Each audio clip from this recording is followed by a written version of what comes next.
All right, this is try number 2. This is the second live stream I've done like this. Welcome if you're here. The purpose of this live stream is to chat and talk while I work in the shop. So in the meantime, I'm going to be filling out orders for the Etsy shop that I run. And if you have questions or something you want to talk about, we'll chat about that. In the meantime, I'm going to start making up some boxes. We'll do that.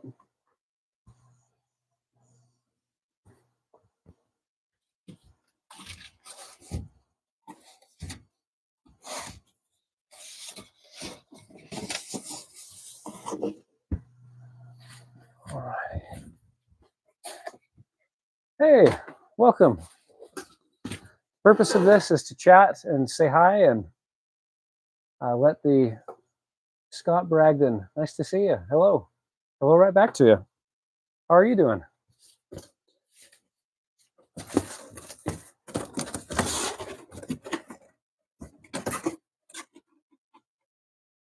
It's suggesting ways to moderate chat experience. I have no idea what I'm doing there. Just close that. Stream's looking great. I'm glad that you're doing great. That's good to hear. I am also doing great. All righty. I'm just going to be filling orders for the Etsy shop that I run while we chat. And just let the... Welcome. I see there's 5 of us here. The topic of conversation is whatever you guys want it to be. Mosquitoes right there. Genetic engineering for mosquitoes. There is a way that has been discovered where we know how to breed a genetic defect into mosquitoes that would make it so that they have a greater than 50% chance of passing on a gene that is recessive, that when you get 2 recessive genes of it, it makes the offspring infertile, which means if you genetically engineer some male mosquitoes with this gene and then release them into the wild, you're filling orders for your eBay store. Way to go, Scott. That's awesome. I like having something in the background when I'm filling orders too. That's wonderful. What do you sell on your eBay store?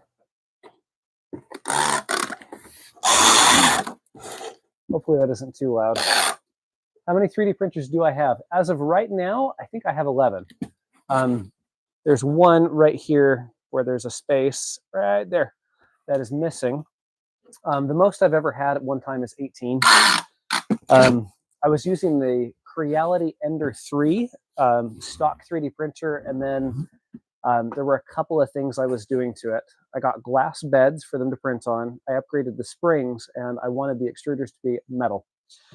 And turns out that the Ender 3 Neo has all of those features and a silent motherboard and a touch sensor, and only costs about $40 more than the stock model. So I started getting that one. And then I liked the fact that those ones are so quiet. Hello from Ireland. Welcome. Welcome. Ireland has the best accent. I read books to my kids, and when I read them, I try to do the whole voice acting thing and give a voice that's distinct to all of the characters. I've been trying to learn how to do an Irish accent. I'm not going to do it right here because you're actually from Ireland and I don't want to offend. But man, that's one I would steal if I could. Scott Bragdon, I've started selling watches, but I have also bought storage units at auction and sold all the random things on eBay. That is a fascinating idea. I mean, first of all, you have to identify what's in there. It's hard to offend one of us. Well, that's good. I mean, plenty of history. My son has an Ender 3. We just upgraded to Rails and a Sonic control. Interesting. Some people love upgrading the printers and tuning them and doing all the stuff. I have a buddy, Mike, who he does all kinds of things to his printers. He keeps giving me suggestions for how to improve the hot end. I have problems where the thermistors go out, and I replace them, and then they work fine until I have a giant goober that forms on the printer if I miss one of them. If the first layer of a 3D print doesn't stick very well, it starts moving around, and occasionally that will clog up the nozzle and build this massive block of plastic around the top. And I might actually have one here.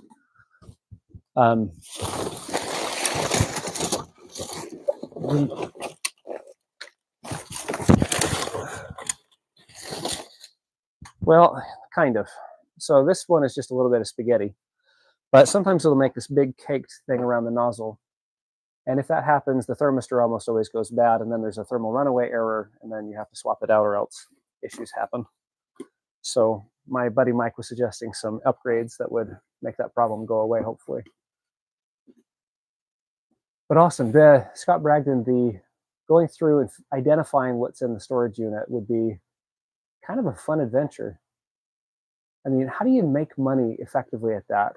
You'd have to kind of know which storage units to buy, right? Awesome.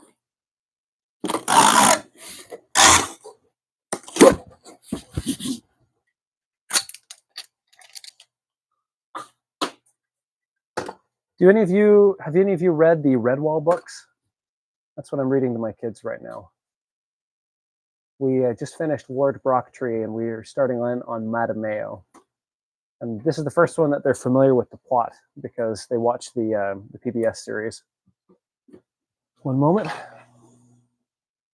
There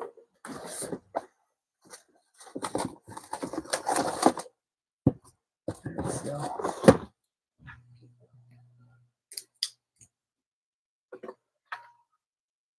I was thinking it would be great if you could use used plastic items in a 3D printer instead of newly made plastic. You know, you actually can. You can. You read one when you were a boy. Awesome. Awesome, Irish Owl. They're good. Good for that age demographic at the very least. Like melting an old TV case. So if you're interested in recycling plastic, there is a Dutch designer named Dave Hawkins who started a project called the Precious Plastic Project, where he designed small-scale plastic recycling equipment. And I downloaded the plans for his plastic shredder with the plan eventually of getting into recycling plastic at home. I did a little bit where I melted HDPE, which is a plastic, I forget what number it is. I think it's number 2. With the little label that has a number that tells you what plastic resin they're made of. And his whole thing is fascinating. So if you're interested in recycling plastic for 3D printing, there is a way to do it. Some people will take soda pop bottles and they will turn those into new filament. It seems super labor intensive to me, but quite possibly worth it, especially if you're interested in it from kind of an ecological angle. The one that I really want to learn how to do is these are made out of the same plastic that is in the filament. This is a plastic called polylactic acid, PLA, and that's what they make the spools out of. But in order to reuse this, I'd have to have a shredder and a filament extruder, both of which are doable but expensive. We are building a Voron 3D printer now. Summer projects are making an extruded and shredder. Really? Oh, that would be so cool. Do it. Do it, and please make videos about it. That is so cool. Or your father read them to you. Good memories. That's awesome. You know, my mother read to me quite a bit, and I credit that a lot for my love of learning in general. So thanks, Mom.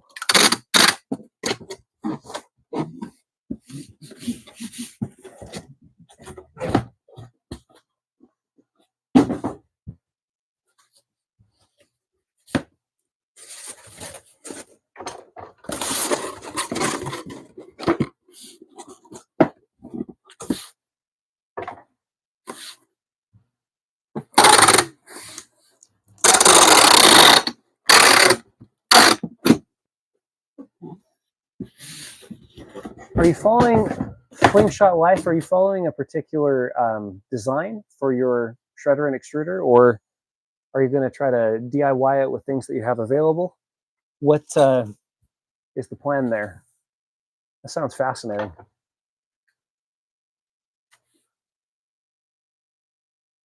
Yeah. Irish Owl says, the Precious Plastic Project was incredible. They did such vital work in such short time. I'll be getting a workshop built in 2 weeks, and I'm going to try to make a raincoat using one of their techniques. Awesome. Would that technique happen to be the one where you take plastic bags and use an iron to stick them together and make a thicker one? Because I think that would be amazing. I've actually wondered about using that technique to make a bellows, so that you could have one that had, yes, that one. Awesome. We're on the same page. I actually had a chance to visit their workshop before they moved out of the Netherlands. it was a dream of mine to interview Dave Hawkins. And so in 2019, Other Joseph and I went on a collab trip where we went to Europe, and we spent 3 days in the Netherlands. And I have some friends in the Netherlands, so we stayed with them, and we toured a couple of living history museums while we were there, and also went down to Eindhoven to visit the Precious Plastic Workshop. And I met Dave Hawkins, and my goal was to go down there and ask him for an interview. I had emailed him, asked for the opportunity to talk with him, and he said, come down, we'll see what happens. We do the tour on their open day, and when I get to meet Dave Hawkins, I got so starstruck, it was bad. So I chatted with him and just said, how did you start a movement like this? How do you keep it organized? How do you do what you did? And just kind of stammered my way through these questions and forgot to turn on a camera or anything like that. It was just sitting in my hand. So I have some footage of touring their shop, and some footage of never quite getting around to finishing the shredder project that I started. But man, huge respect for that project and what he did.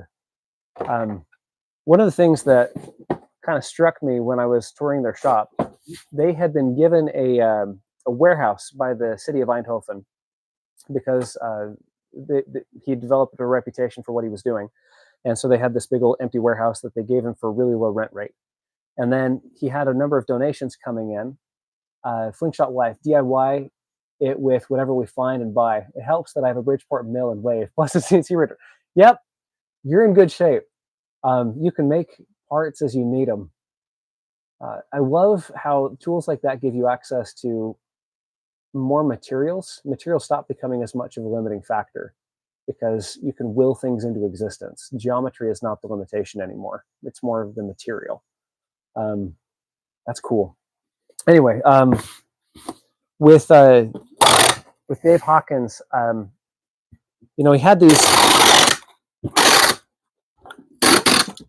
this huge group of volunteers who were coming to work at this warehouse, and they were divided into teams, and they had divided everything down to KP, right, Kitchen Patrol, and they were doing research into ways of making alternates out of like coffee grounds and compressed organic matter to make disposable spoons and bowls. And they were doing stuff with fabric, and they were doing stuff with improvements to the shredder and improvements to making flat sheets of plastic, and doing all this research. And it was all volunteers from everywhere. We met a bunch of them from America, a couple from Spain, and this tiny budget that he had was being used so effectively by this group of passionate volunteers from all over the place who had paid their own way to get out there and work.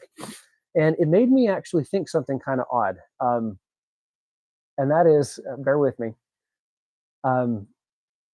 communism only works in a super small group when the cost of leaving is zero. And so they were able to make this communal living thing where they're all dedicated and, from each according to his ability to each according to his need in this tiny little thing. And it worked because there's no cost of leaving. Anybody can leave at any time. There's no gulag going to grab you.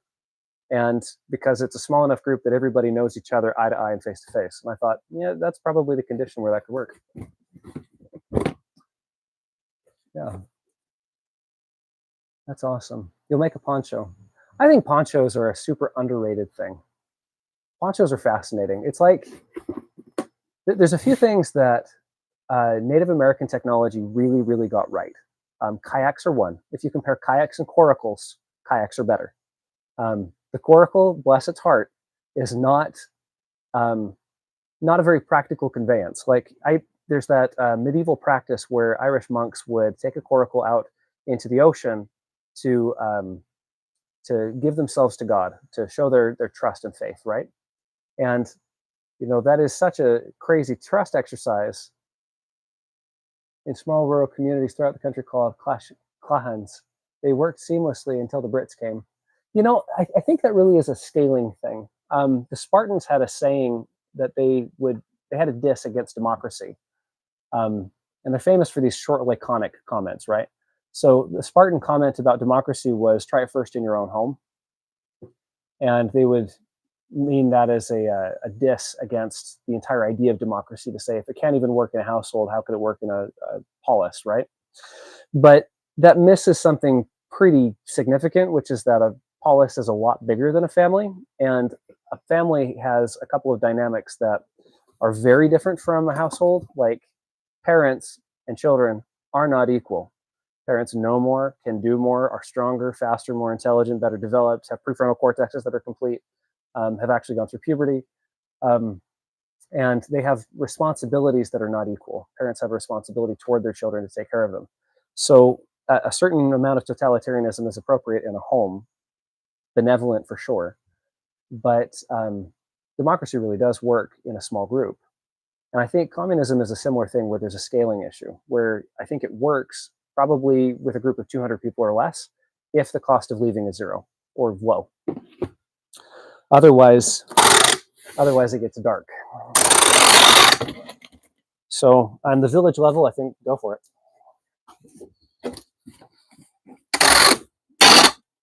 There's this great quote from Nassim Taleb. Have you guys, any of you guys read Nassim Taleb? He's amazing. He wrote a book called The Black Swan and another one called Anti-Fragile. And both of those terms have kind of entered just discourse in general. But, and I think he's quoting somebody else when he says this, but he said at a state level, no, at a national level, I'm a libertarian. Envy your classical education, bits and pieces, man. Pick it up all over the place. He said at a national level, I'm a libertarian. At a state level, I'm a Republican. At a county level, I'm a Democrat. And at a home level, I'm a socialist. And I think there is a scaling issue where different political doctrines actually do work differently depending on the scale that you're operating under. Yeah. Irish monastics. Oh yeah, back to that one. So the coracle, if you compare that to a kayak actually could be a reliable seafaring vessel. Speaking of classics, do you want to see what I've been up to with my laser cutter? I've been making lamellar body armor. This is for a suit of armor I'm making for my son. So this is made out of these tiny little plates that I've been making out of scrap pieces of plywood. And that's been an interesting project, something I've been curious about for a long time. Okay, I'm going to change the angle on this because I'm going to be grabbing stuff from down yonder.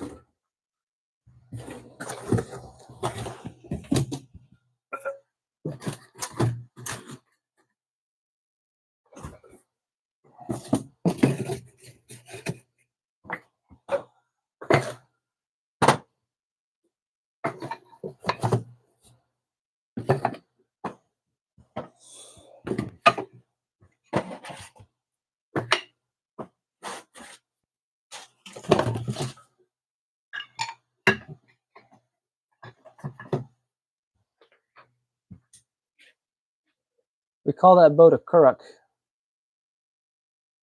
St. Brendan used a big one to cross across the Atlantic. A currach. I need to look that up. That sounds fascinating. Currach. Currach. Okay. C-U-R-A-C-H. Oh, interesting. It's a longer Irish boat with a wooden frame over which animal skins or hides are stretched. Okay. Is a coracle basically a currach that's just smaller? Oh, yeah. Yeah, that's very similar to a kayak. That's fascinating. One thing that I've been curious about, yes, okay, good. One thing I've been really curious about is examples. So when the conquistadors go to Mexico, right, or when they went to Peru, guns, germs, and steel, they have the edge, haha, pun intended, for most of their technology. But there's a few examples where it goes the other way. So the conquistadors, specifically in Peru, for the most part, traded in their armor for the local armor. They come in with steel armor. They're basically knights, right? So this is late 1500s. They're wearing steel plate armor, perfected plate armor. And they traded it in for the cotton armor that was worn by the locals. It was as effective, lighter weight, more convenient to carry, softer, more pleasant. And that's one of those things where I just wonder about the differences in technology, the differences in approach. Another one is boats. In North America, one of the things that the European colonists traded for a lot was canoes. The canoes were better than the rowboats they brought with them. They were just better. And another thing that they swapped over to very quickly was moccasins. The shoes that they wore here were better. And there's a few examples of this that crop up here and there where, different is sometimes worse and different is sometimes better, but different is certainly different. I find that fascinating. And the closest thing that humans have ever found to discovering aliens was when Columbus, when the New World and the Old World collided. Actually, it was Old World A and Old World B, and they collided and made the New World. Other stuff to talk about? Shoot, what was I doing? That's right. Silver browns. This is the way I pack these at the moment. So I lay it out in the same way every time so that I can see what 3D printed parts have gone in. And then I add in, I count them out by threes, 1, 2, 3 of these, 1, 2, 3 of these. And then I slap in one of these inserts, last of all. And that has a QR code that goes to my instructions page on my website. That way I don't have to have separate printouts for every product. And that is for the Etsy shop.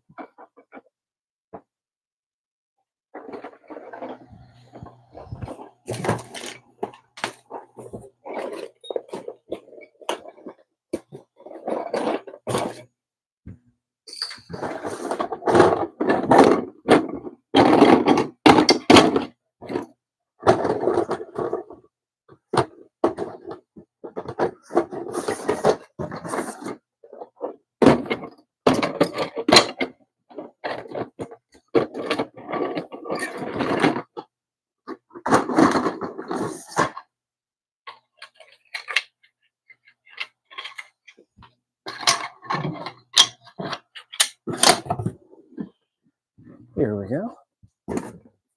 I'm out of the loop. What are you selling on Etsy? Spinning wheels. So, funny enough, an Irish tension spinning wheel.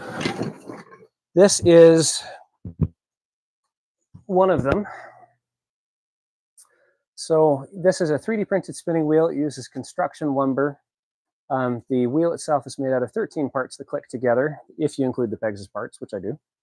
And then here is the flyer assembly that actually makes it go.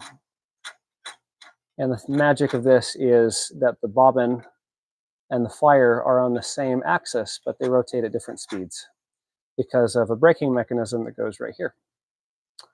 And that's for hobbyists who want to make their own yarn.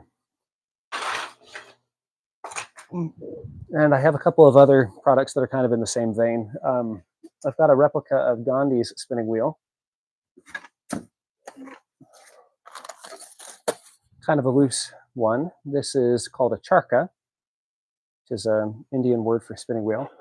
You run this with a finger. This is a compound pulley.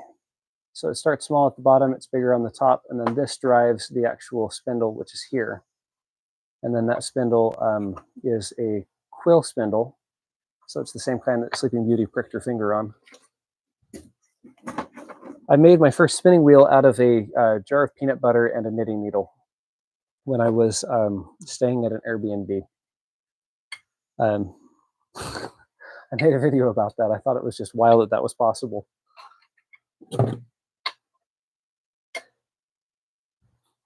I read years and years ago that for a while when I was like 14 years old, I was really interested in wilderness survival, which is a pretty typical interest for the age.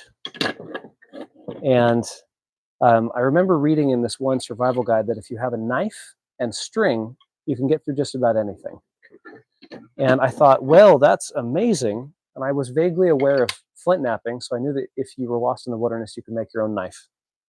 But I kind of thought that you had to bring string with you or else you were hosed. That was just it.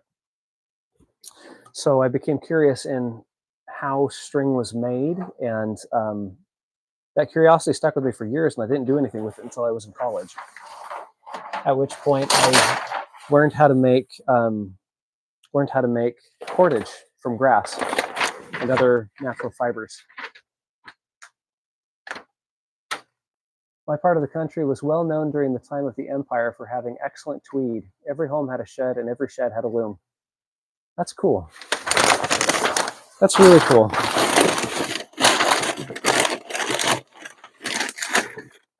One thing that I find really odd about, so learning about string became a huge rabbit hole for me, obviously. I've got an Etsy shop dedicated to it, I guess, which sounds strange because I guess it is.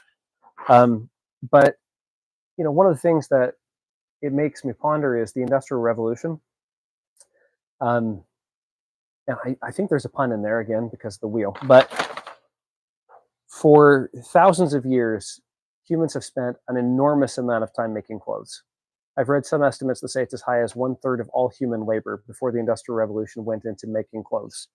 And that includes, raising the sheep, shearing the sheep, spinning the wool after processing the wool. And after that, you weave it. And after that, you manufacture it into garments. And then, of course, there's laundry day.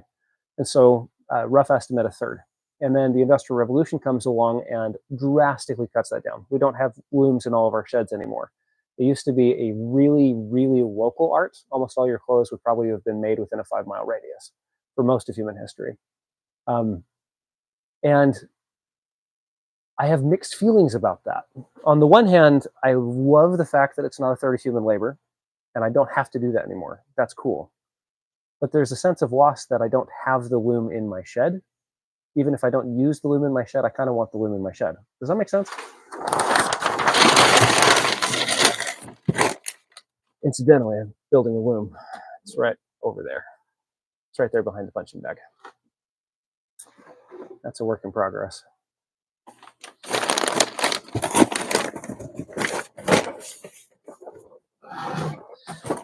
Another thing that I find interesting about that, there's a gentleman named Ralph Borsodi, who's an economist, who's a couple of years ago, I recorded a book of his for the channel. So you can actually find that. It's called Flight from the City by Ralph Borsodi. And I turned that into an audiobook, which is here on the YouTube channel. And he put a loom in his house and absolutely loved it. I'm a big fan of distributivism from what I've heard. Yeah, me too, from what I've heard. I keep diving deeper and I keep waiting for something I don't like, and I haven't found it yet. And one of the things I love about it is that it's so moderate. It articulates a very nice dream. And as soon as AI gets just a little bit better than it is right now, there's a distributivist book that is very funny that G.K. Chesterton wrote called Tales of the Longbow. And each chapter is based around a different idiom in English. So the first one is the man who ate his own hat. If you do that, I'll eat my hat. And it's about this guy who makes an oath like that and then decides to keep it because he's all in on keeping his word. So this very proper gentleman, military man, retired, Colonel Crane, he goes out to the garden, smashes his hat, puts it on the scarecrow, and starts wearing a cabbage for a couple of weeks until he can honestly say that it's his hat, and endures the social, potential consequences of doing that, and then eats his hat in front of the gentleman that he made the bet with. And every chapter is something absurd like that, and most of it's around keeping small promises. And the end of the story is this moment where they actually create a revolution that leads to a distributivist organization of the state. And it's so funny because the revolution happens between two chapters. So what I'd love to do is use AI to turn that into a animated series. I think that would be a really cool thing. Silver bronze, okay. Printing a shipping label right now. I got a shipping label printer and that has made my life so much better. There was a time when I printed them just with a regular home printer and then cut them out with scissors.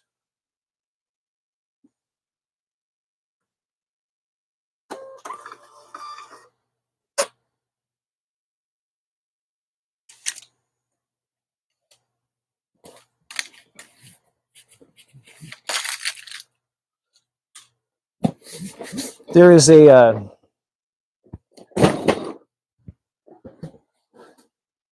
Big fan of distributivism. Awesome. I just finished film school. When I read books, I see them like movies. The book sounds good, so I'll give it a read. Awesome. Yeah. If you want to hear, the audiobook version, it's here on the channel. The that book in particular, that one, excuse me, I got two books confused when I read your comment. The first one I think you're referring to is Tales of the Longbow by G.K. Chesterton. Fabulous book. I recommend it. It's in G.K. Chesterton's signature style, so there's lots of use of language that is a little bit stilted to the modern ear, but it's also delightfully witty. So it's like playing with the gas and the brakes for me. I really like it, but I wish it was a movie because I think it would actually play better than it does as a book. And then the audiobook one that I mentioned is The Flight from the City by Ralph Borsodi, about the looms. Yeah. Okay, where are we at with these? I need to cut those. I'm making a note. I try really hard not to run the circular saw at night because it wakes up the kids. So.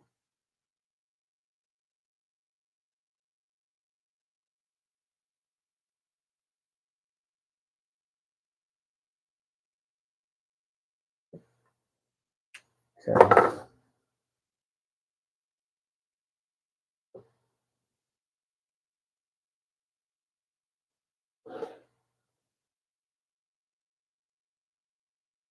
There we go.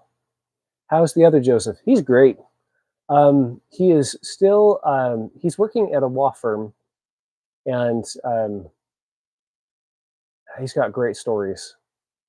Good health. We've been doing a series of podcasts recently on the Techno Optimist Manifesto. That's been really fun. And we even did a live commentary on some Age of Empires 2, which is a video game, a tournament that was played a few weeks ago, and that was really fun as well. If you guys would like to see a live stream of us chatting while playing Age of Empires 2, that would be a lot of fun, at least for me. I'm not sure how fun it would be for you, but it would be a lot of fun for me.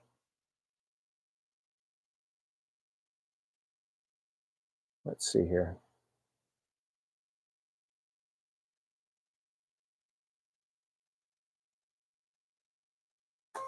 There we go.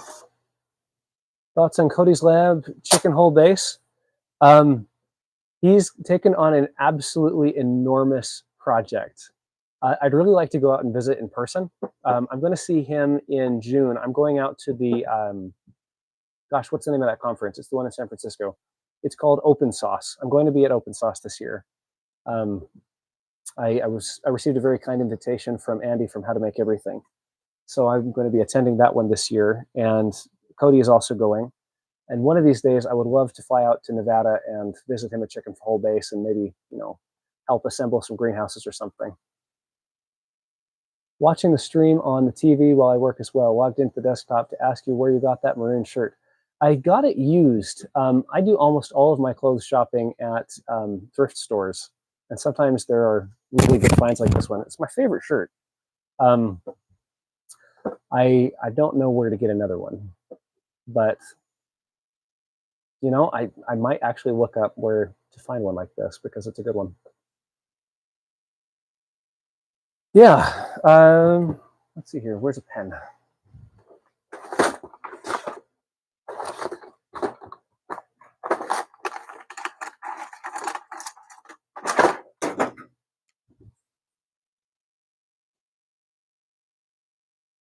One thing that Cody mentioned was since he's trying to build the modules to be pressurizable,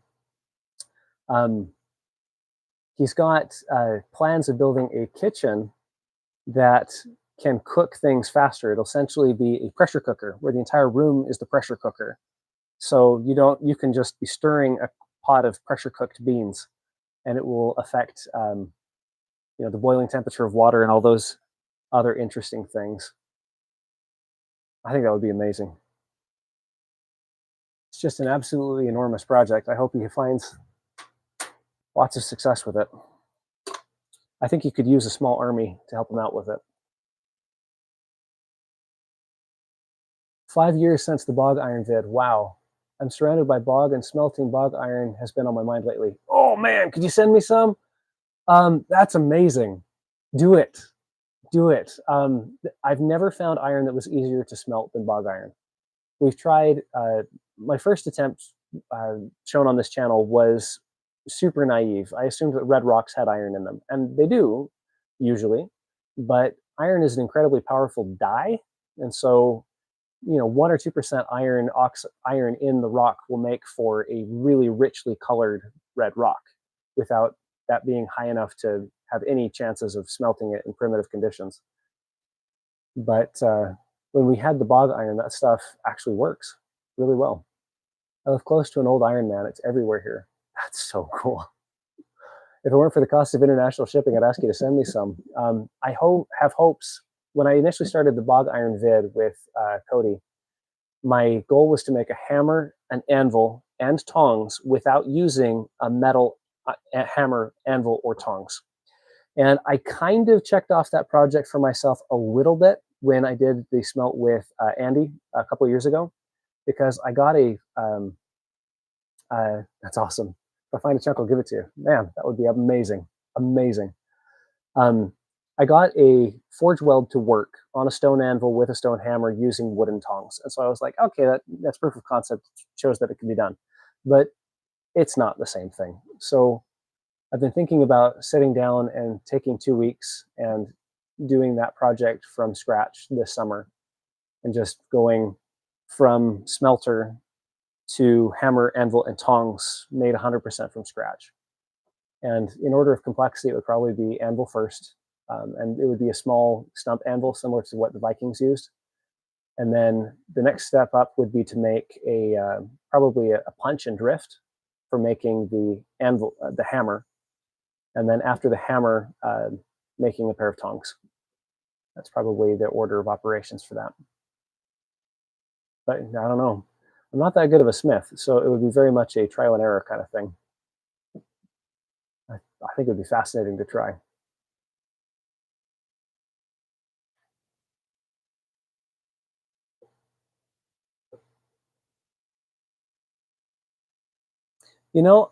I bet there might actually be a market for selling bog iron to diehard smiths online. Again, shipping would probably be a problem, but I bet there's a market there. I don't know if it's profitable.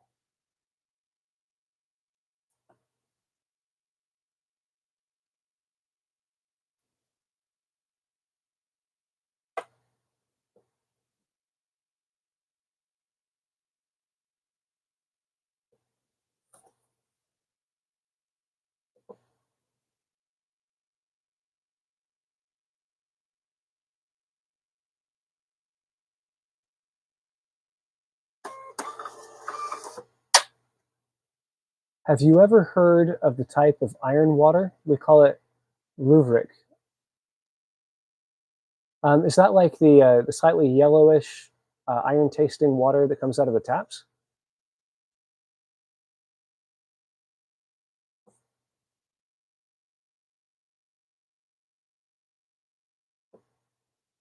Do you want to hear the craziest thing about iron, bog iron ore / iron water? This blew my mind. There are bacteria that metabolize. No, it's bright orange and thick. Really interesting, kind of a slimy stuff. Dang, worth asking. Thanks for doing what you do, by the way. The wife and I enjoy your video style and pacing and tune in when we can. Thanks. I appreciate that, Remark. I really do. Thank you for tuning in. I reckon it's a sign of bog iron. I don't doubt it. So the crazy thing about this bacteria, the bacteria that starts the process of making bog iron eats iron. That's where they derive the energy for living from. So they don't metabolize something that initially came from sunlight, right? All energy on Earth comes from sunlight. These iron bacteria eat iron. They eat it, turn it into iron oxide, and then the iron oxide precipitates out a solution because it's not dissolvable in water, but the unoxidized iron is. At least that's my understanding. So it's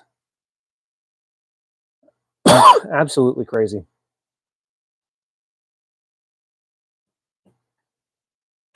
kind of like those bacteria that live on the vents of the seafloor.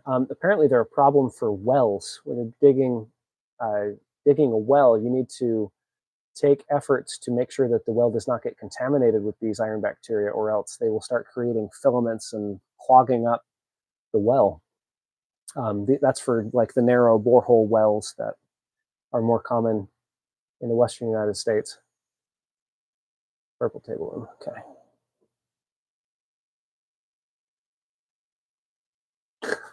It stains your shoes. I don't doubt it.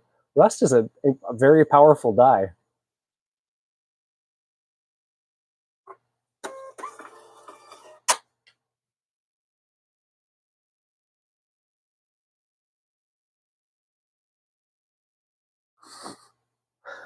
Maybe you can make it a feature, not a bug. What do they call that color of leather that's kind of reddish? Cordoban. I mean, if all your shoes are Cordoban, then maybe you can count the red bog iron water as just a shoe polish. Make it a feature, not a bug. My people used it for dyeing wool. That's awesome. You know, I have to wonder if that was initially by accident. I mean, you're wearing your best white wool coat and you trip and you fall in the bog once and then say, I did it on purpose. That's awesome. I wonder about things like that. Some plants with their dyes, I just, right? I I wonder how they were discovered. Some of them, like the iron, makes perfect sense. Stains your hands, stains everything. I bet this could stain clothes. Makes sense that you'd make a dye out of that. But things like woad, woad is a green plant. There's nothing blue on that plant. But under the right conditions, a little bit of alkalinity, you mash it with your hands, and then your hands get a slight bluish tint. Maybe that's how you discover it. And then you can get this really rich blue dye out of this very green looking plant. That one I'm curious about. Like, what was that like the first time? Do you know what one of the hardest colors to get with natural dyes is? Is green. Isn't that bizarre? Everything's green, but apparently chlorophyll just does not take as a dye. Have you tried? That's awesome. I know Cody did that a few years back. He made a T-shirt and dyed it with woad. That's something I would really like to try. It grows wild as an invasive species in Utah, where I'm originally from, but I'm no longer in Utah, and I don't know where good places to find woad are anymore. Um, it grows everywhere here. Awesome, awesome, awesome. Use what you got. Red, silver. Oop, I don't want to print that. I want to print the next.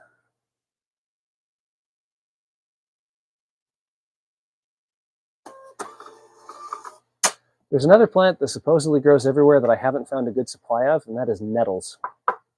When I was visiting Hadrian's Wall, there were nettles everywhere. I snacked on them as we walked. It's a weed, really annoying stuff sometimes. It can make cows drop dead too, I think. Really, woad? Is it toxic? It's so interesting. In the Western US, there's nettles. Yeah, I know. They're everywhere. Here we have a thing called wood nettles. They don't have stings on them, so they're nice, but they also don't have good fiber. The stinging nettle has bast fibers that run up and down that are very similar to flax. A lot harder to extract, but very similar in terms of strength, and actually a little bit finer. So you can make something that is like cotton using nettles. And it's been done many times in history. The Vikings used it, but historically, you find that whenever a culture had access to literally any other fiber plant that was not nettles, they shifted to whatever that was. So apparently, it was pretty labor intensive to extract. There was a inventor, Schlichten. What was his name? He had a very German last name. In the United States, in 1920s, 30s, who invented a decorticator, a machine that could extract nettle fiber automatically. And he had a lot of success with it. It also worked with hemp. But then, he had a German last name going into, I can't remember if it was World War I or II. And all the funding and effort that was going towards this thing died away really, really quickly. Poor guy died penniless, as I understand. But I kind of want to dig up that patent and make one. And then I would love to make a shirt from scratch from nettles. I think it would be really cool. Lots of stuff is deadly just for cows. I know, it's weird. In the Western US, if you look at the invasive species list, the people who are most responsible for trying to get rid of invasive species is the cattle industry. And so there is a heavy bias on that list for plants that are a problem for cows specifically. And so even if the plant is fairly well naturalized, if it's toxic to cows, it gets on the invasive species list.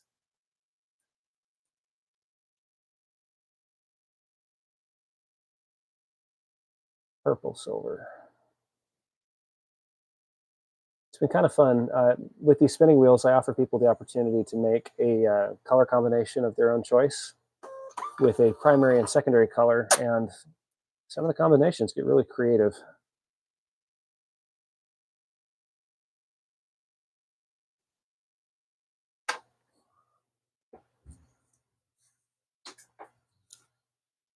The the nettles thing is really interesting. When my grandmother was young, their family had a cow, and it would only give milk if you sang to it. When it died, they mourned just like she was a person. Wow.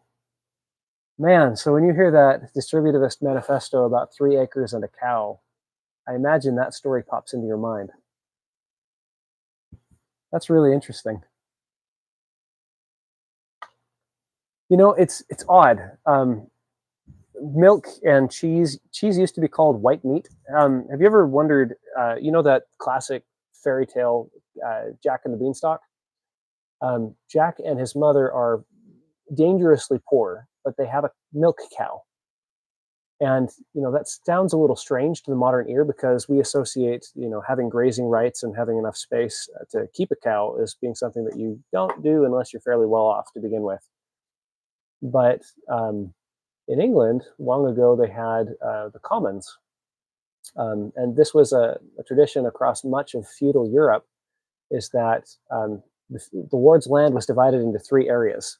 There was the area that was cultivated by the peasants for the peasants' own use. So in other words, what you get from this land, you keep. And that's for your own use. And then you also work this bit, and that's what you raise from that land goes to the lord. And then there was a section, a third roughly of the land that was established as commons. It is good and basic. Um, there's something I want to talk about there in a minute. But this common land was available to anybody, and there were good things and bad things with that. The good thing about it was that even the poorest people had access to grazing land. So someone in this old story like Jack and the Beanstalk would have access to a place to graze a cow. And so milk and cheese were considered to be poor people's food. It was white meat. It was the meat for people who didn't have a lot of money. Eventually, the commons were divided up and sold. And the downside of that is, Jack and the Beanstalk can't happen anymore, and poor don't have access to the common land. But the upside of it was that for as long as the land was really common to everyone, you couldn't put any improvements on it that wouldn't be trodden over by somebody else's cow. If you set up a garden in the common land, um, that garden would get eaten by somebody else's cow. They had just as much of a claim to it as you. You couldn't exclude them from it. But as soon as they divided it off, the productivity of that land went up a lot. And supposedly that helped to feed a lot of people moving into the Industrial Revolution and avoid famine. So there's the theory. I can't help but feel a lot of the tragedy for that. It sounds a lot like what was going on in Rome with the Gracchi brothers. So, funny thing, the distributivists, right? A lot of it comes out of Catholic social teaching, early 20th century. And the Dominicans, who really liked these distributivist ideas, had apparently were called the Hounds of God. And there was a distributivist flag at one time that showed a hound on a brown background, brown representing the land. And the they were called the Hounds of God because of a pun in Latin. Because Dominicans, after the Dominican order, right? If you say Dominicans, it sounds a little bit like Dominicanes in Latin, which means the Hounds of God. Yeah, uh huh, exactly. I think that's hilarious. We still have commonage. Everything outside the villages is commonage in rural Ireland. Magna Carta is still the foundational law here, to the pain of the modernists. Really? Wow. Your first name's Dominic. Nice to meet you. That's awesome. Purple, pink.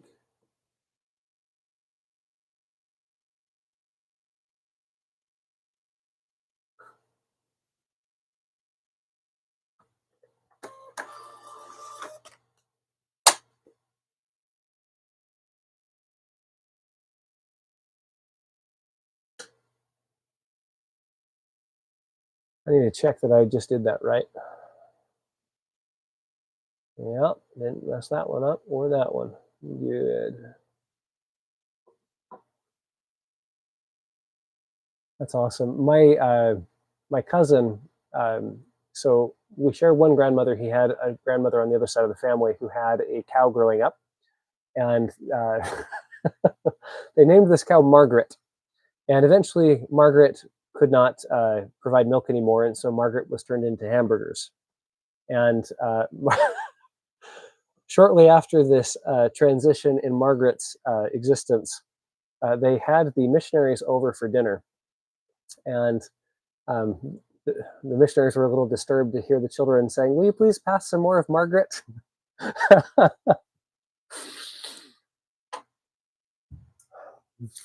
Takes a certain dark sense of humor, but I find that quite funny.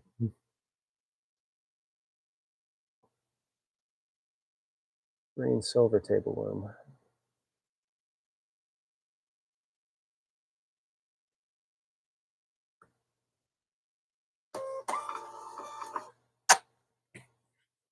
I've got time for just probably one more question, comment, and then I probably need to close this. But I think we're going to do this again.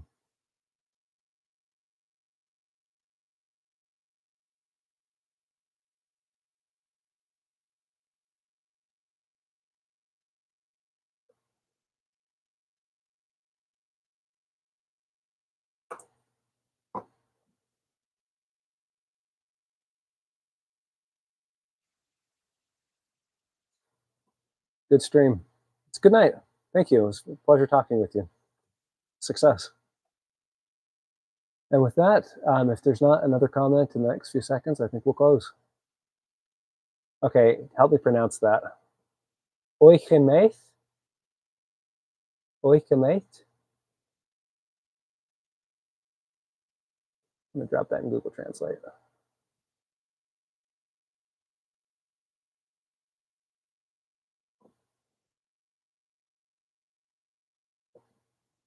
Night, good night.